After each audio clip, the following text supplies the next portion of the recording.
سوچ کے ہم حملہ کریں گے اور پاکستان جواب نہیں دے گا. آپ نے دیکھا کہ آپ سب کس طرح کھڑے ہوئے اپنے ملک کے پیچھے.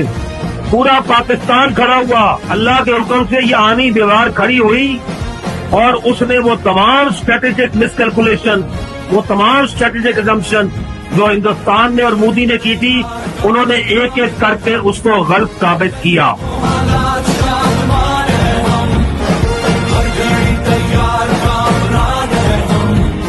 ان لوگوں سے ہم مل کے یہ سوال کرتے ہیں جو سمجھتے تھے کہ یہاں کے عوام اور یہاں کی فوج ایک دوسرے سے دور ہے. ہرگز نہیں. یہ قوم، یہ فوج ہمیشہ سے ایسی تھی اور ایسی رہے گی.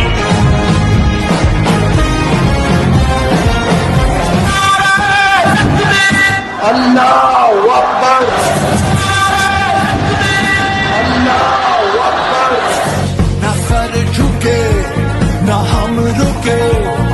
آپ کی لیڈرشپ نے، آپ کے چیف آف آرمی اسٹاف نے فیصلہ کیا کہ میں ہندوستان میں 26 جگہ پہ ان کو جواب دوں گا. مظفر آباد میں مجھے 7 سال کا بچہ تھا ارتضا، وہ جس بریگیڈ ہیڈ کوارٹر کے آرڈر پہ جس کی شیلنگ سے شہید ہوا، ہم نے اس پورے بریگیڈ ہیڈ کوارٹر کو تباہ کیا. 6 اور 7 کو جن ہوائی اڈوں سے وہ جہاز اڑے تھے جنہوں نے پاکستان کے معصوم بچوں کو شہید کیا، ہم نے ان ہوائی اڈوں کو تباہ کیا. آپ مجھے بتائیں، کیا آپ کی فوج نے کسی ایک سولین انفراسٹرکچر کو، کسی ایک مندر کو، کسی ایک سول آبادی کو نشانہ بنایا؟ نہیں. ہم چونکہ پیس لونگ ہیں، ہم پیس کو پریفر کرتے ہیں، ہماری پہلی چوائس امن ہے. لیکن اگر تم نے دوبارہ یہ حماقت کی تو ہمارا جواب اس سے بھی شدید ہوگا. جان سے پیاری ہے ہم کو عرض پاک، جان سے پیاری ہے ہم کو اس کی خاک. اس خطے میں، پاکستان میں جتنی دہشت گردی ہوتی ہے، چاہے وہ فتنہ الخوارج کراتا ہے، چاہے یہ بلوچستان میں جو دہشت گرد ہیں، جو فتنہ کل ہندوستان ہے، یہ کون کراتا ہے؟ اس ایک ایک دہشت گردی کے ایک ایک شہید کی پیچھے ہندوستان کا چہرہ ہے. یہ جو مساجد کو شہید کرتے ہیں، یہ جو لوگوں کو ذبح کرتے ہیں، ان کا اسلام سے کوئی تعلق نہیں ہے.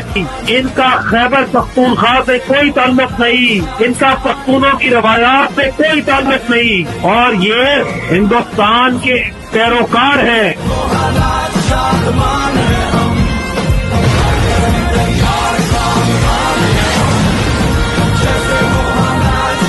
وہ جو خارجی ہے نور ولی، وہ اب یہ کہتا ہے کہ اسلام میں، شریعت میں اس بات کی اجازت ہے کہ آپ کافر سے مدد لے سکیں. اسلام میں کفر اور حق آپس میں اکٹھے نہیں ہو سکتے.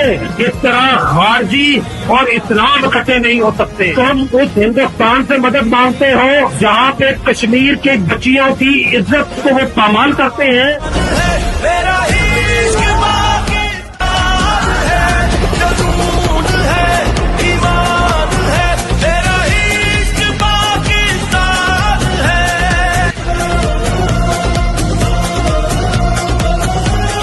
افغانستان ہمارا برادر پڑوسی اسلامی ملک ہے. جو آپ کا پختون افغانی ہے وہ تو آپ کا بھائی ہے. پرابلم ان کی اشرافیہ ہے، جن کو ہندوستانی پیسہ دیتے ہیں، جن کو خریدتے ہیں، جن کو پاکستان کے خلاف استعمال کرتے ہیں. تو ہم افغان اپنے بھائیوں سے صرف یہ کہتے ہیں کہ تم برائے مہربانی دہشت گردوں کو اپنے ملک میں جگہ نہ دو.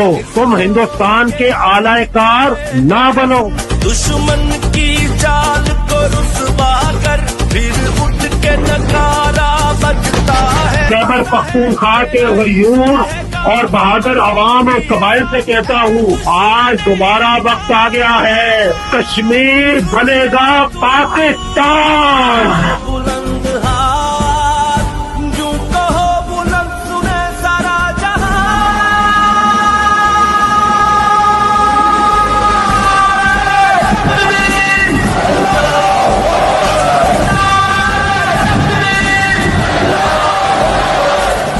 پاکستان